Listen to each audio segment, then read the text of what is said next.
हाय, आज आपण बनवतो आहोत अळूची पातळ भाजी म्हणजेच अळूचं फतफतं.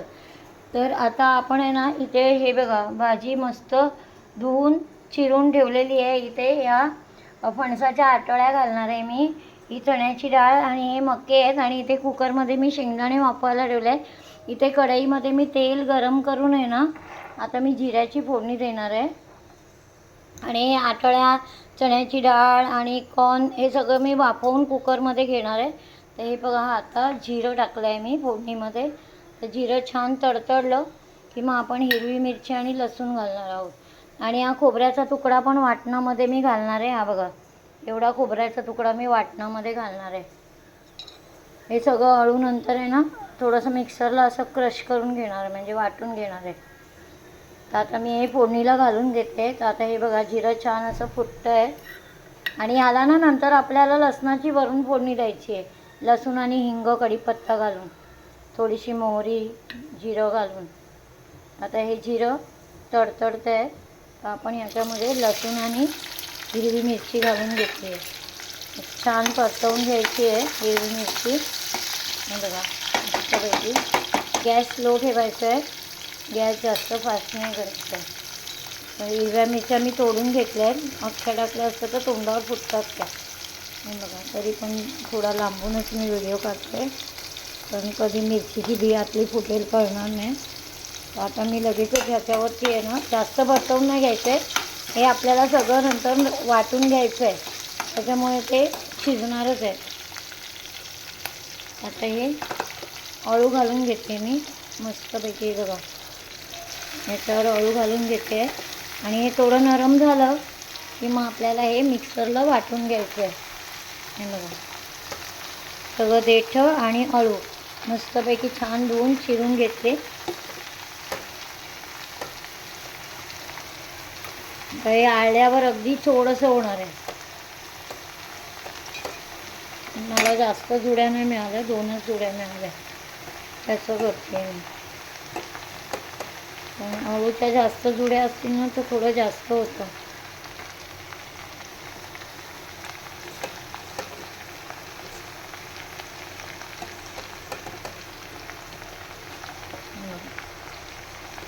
छानपैकी अशी भाजी मस्त धुवून ही परतवून घ्यायची आपल्याला.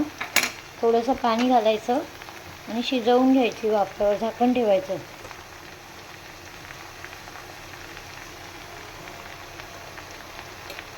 सगळी भाजी आता ही हाताला चिटकलेली आहे ना, ही पण सगळी घालून घेऊया याच्यामध्ये आणि छान असं ही अळूची भाजी परतवून घ्यायची आहे मस्तपैकी.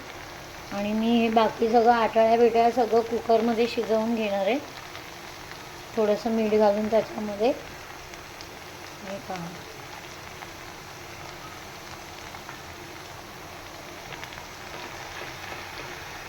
हे सगळं वर खाली करूया.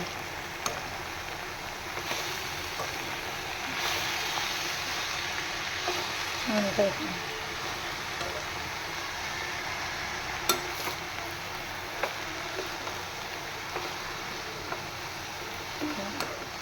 लसूण जिरं आणि शिजलं की मग आपण मला मिक्सरला लावायचं आहे. मिक्सरला पण फक्त एकदाच फिरवायचं आहे, एकदम पिठासारखं नाही करायचं. छान असं आता हे परतवून घेतो आहे. हे बघा किती आळलं अळू. ते अजून असं ढवळत राहिलं ना की आळणार खूप, म्हणजे थोडंसंच होणार.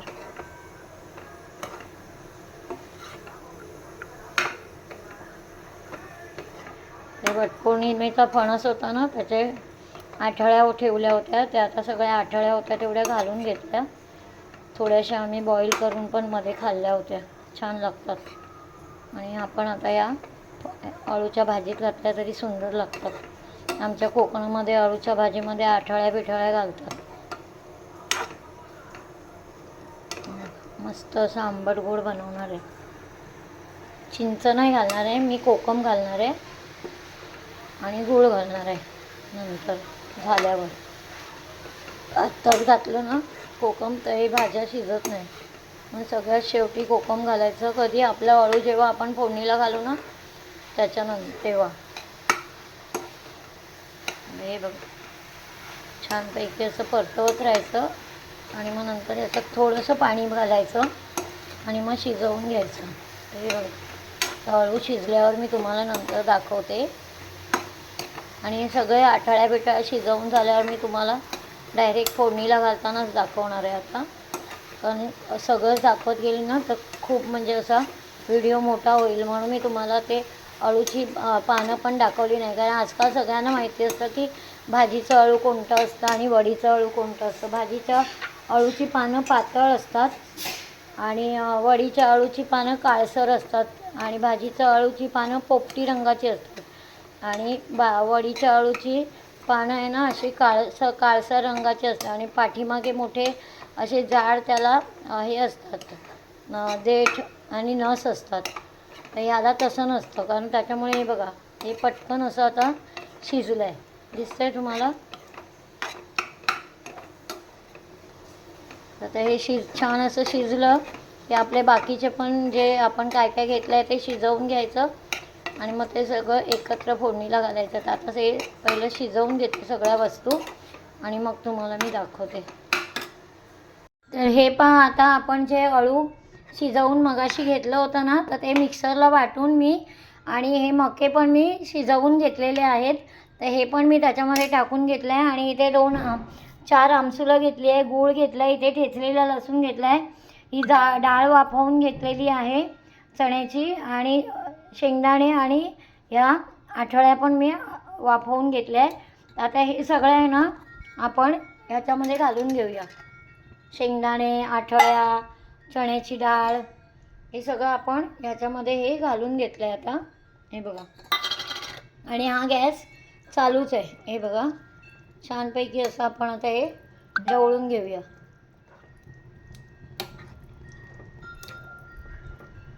हे बघा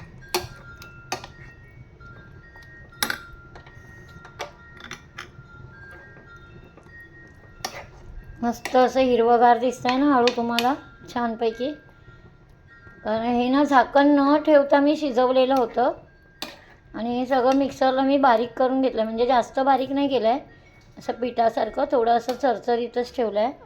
आणि ह्याच्यामध्ये वाटताना मी थोडंसं आपला ओला खोबऱ्याचा जो तुकडा राखवला होता ना तो पण तुकडा मी ह्याच्यामध्ये टाकून घेतलेला वाटून, जेव्हा अळू वाटून घेतलं तेव्हाच. तर आता मी ह्याच्यामध्ये थोडंसं पाणी घालून घेते आहे. हे बघा म्हणजे डबा धुतला आहे बाई.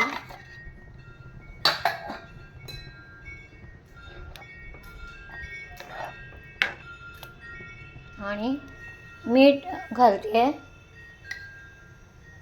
इथे, हे आवडी अनुसार मी मीठ घालते आहे याच्यामध्ये. हे बघा आपल्याला जेवढं लागेल तेवढं हे मीठ घालून घेतलं मी.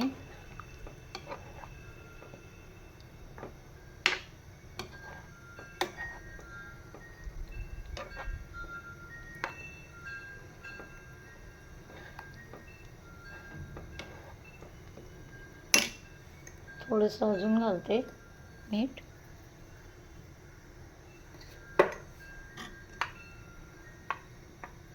आणि ह्याच्यामध्ये आपण घालतोय ही कोकमं म्हणजे आमसुलं.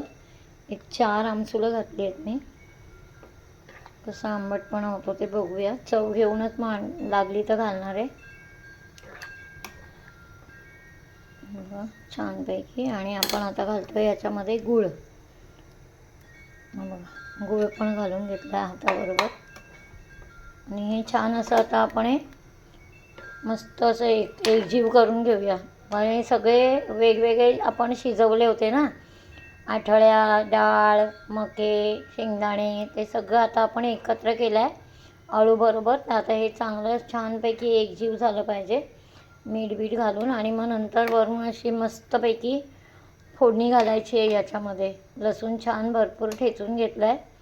तर मोहरी, जिरं, हिंग, कढीपत्ता आणि भरपूर अशी लसूण घालून याच्यावर मी फोडणी घालणार आहे. तर आता हे थोडं उकळायला पाहिजे. हे मस्तपैकी उकळून दे. थोडंसं पाणी घालते याच्यामध्ये, कारण थोडा दाटसरपणा डाळीमुळे आला आहे याला, चण्याच्या डाळीमुळे. हे छानपैकी असं उकळवून घेऊया मस्त. बघा किती सुंदर दिसते, रंगसंगती किती छान दिसते बघा याच्यामध्ये आळूची.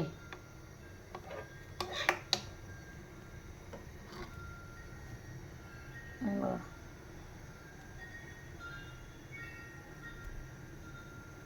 आता याला छान उकळी आली ना की नंतर आपण मग फोडणी घालणार आहे. तर मी फोडणीसाठी आता नंतर तेल तापत ठेवणार आहे आणि वरून फोडणी टाकणार आहे मी. तर ती नंतर दाखवते तुम्हाला कशी फोडणी करायची. हे पहा, आता आपण इथे तेल गरम करत ठेवलं आहे आणि आपण आता ह्याच्यामध्ये घालणार आहोत मोहरी. तेल अजून गरम नाही झालं आहे. मोहरी घातली आहे मी. छान अशी मोहरी तडतडली की मग आपण जिरं घालणार आहे. बघा छानपैकी अशी मोहरी तडतडते आहे. थोडा लाईट कमी पडतोय, लाईट लावला मी, पण प्रकाश थोडा कमी पडत होता कारण अंधार झाला. आमच्या इथे पावसाचं वातावरण दिसतंय आणि इथे छान अशी आहे बघा, अळूला पण छान उकळी फुटली आहे. इथे मोहरी पण आता तडतडायला सुरुवात करते आहे. तर आपण ह्याच्यामध्ये घालून घेणार आहोत जिरं. पण ही मोहरी चांगली फुटली पाहिजे, अजून फुटली नाही आहे मोहरी. हे पहा, मोहरी फुटायला लागली की मग आपण ह्याच्यामध्ये जिरं घालणार आहोत.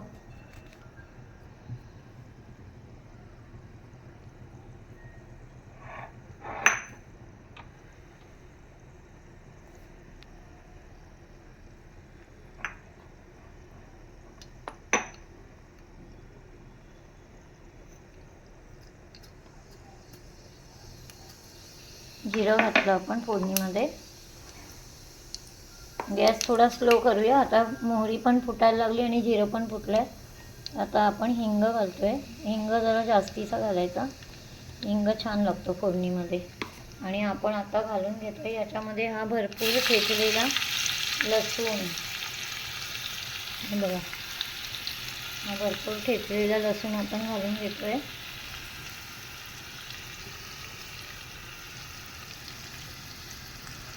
आणि या अळूमध्येच मी थोडीशी हळद घालून घेते. हे बघा, अळूमध्ये मी हळद घालून घेतली आहे. आणि इथे नंतर मग मी फोडणीमध्ये ना लसूण हे घालणार आहे, हळद घालणार आहे. आणि ते छान असा मंद गॅसवर मी हा लसूण लाल करायला ठेवला आहे. आणि ते अळू पण छानपैकी असं शिजतं आहे. मग पूर्ण त्या लसणीचा अरोमा आहे ना तो या तेलामध्ये उतरला पाहिजे. मग लसूण मी मंद गॅसवरच हे करते. छान अशी गुलाबी रंगावर झाली पाहिजे.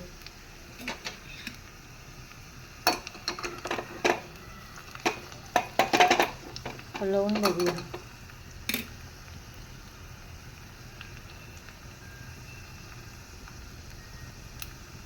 छान लसूण गुलाबी झाली की मग आपण कढीपत्ता टाकायचा यात.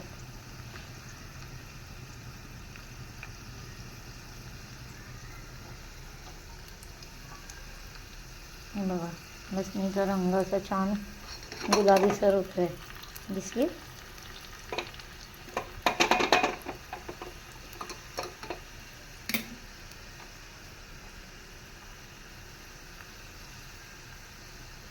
आता आपण यात टाकतोय कढीपत्ता. बघा, कढीपत्त्याची 8-10 पानं टाकली आहे. तो पण त्याच्यामुळे अरोमा छान असा याच्यामध्ये उतरला पाहिजे फोडणीमध्ये. आणि मग ही फोडणी आपण आता या आळूमध्ये टाकणार आहे आणि थोडंसं झाकण मारून घेणार आहे. पण झाकण मारताना कदाचित माझ्या हातून व्हिडिओ स्किप होईल, कारण मी एका हातामध्ये फोडणी धरणार आहे आणि एका हातामध्ये मी मोबाईल नाही पकडू शकत, कारण मला एका हातामध्ये ते ताट पकडायचं आहे म्हणून. तर मी तुम्हाला सांगते की मी फोडणी झाल्यावरती याच्यामध्ये टाकणार आहे आणि मग टाकून झाल्यावर मी याच्यावर झाकण ठेवणार आहे. तर मी आता ही फोडणी आहे ना ती टाकते. आणि मग त्याच्यावर पटकन झाकण ठेवणार आहे. आता मी फोडणी टाकल्यावर दाखवते, टाकून झाल्यावर. हे पहा, आता मी फोडणी घालताना तुम्हाला दाखवली नव्हती, कारण मला त्याच्यावर ताट ठेवायचं होतं म्हणून. तर आता ही बघा, सुंदर अशी फोडणी मी याच्यावर घालून घेतली आहे. आणि आता ही फोडणी मस्तपैकी ढवळूया आपण, छानपैकी एकजीव करूया आणि छान अशी हे उकळवत ठेवूया थोडा वेळ मस्तपैकी. तर कसं वाटलं मी बनवलेलं तुम्हाला अळू हे मस्तपैकी छान? बघा, आता हिरवा रंग तसाच टिकून राहिला आहे आणि असा सुंदर असा घमघमी सुगंध आला आहे ना घरामध्ये, की असं कधी गरम गरम भाकरी बनवून आपण अळू खायला बसतोय असं झालं आहे. जर असं अळू कोणाला बनवायचं असेल तर लाईक करा, शेअर करा आणि सबस्क्राईब करा. आणि एकदा असं बनवून बघा, छान लागतं मस्तपैकी. भातावर पण छान लागतं आणि भाकरीवर तर अप्रतिमच लागतं. तर आता हे सगळं छान, ही फोडणी ह्याच्यामध्ये मुरली पाहिजे, म्हणून आपण हे छान असं शिजवून घ्यायचं आहे. चला तर मग बाय बाय. या आमच्याकडे अळू खायला. हे अळू आहे ना बाहेर उडतं आहे बघा छानपैकी. चला मग या आमच्याकडे अळू खायला मस्तपैकी. Bye bye.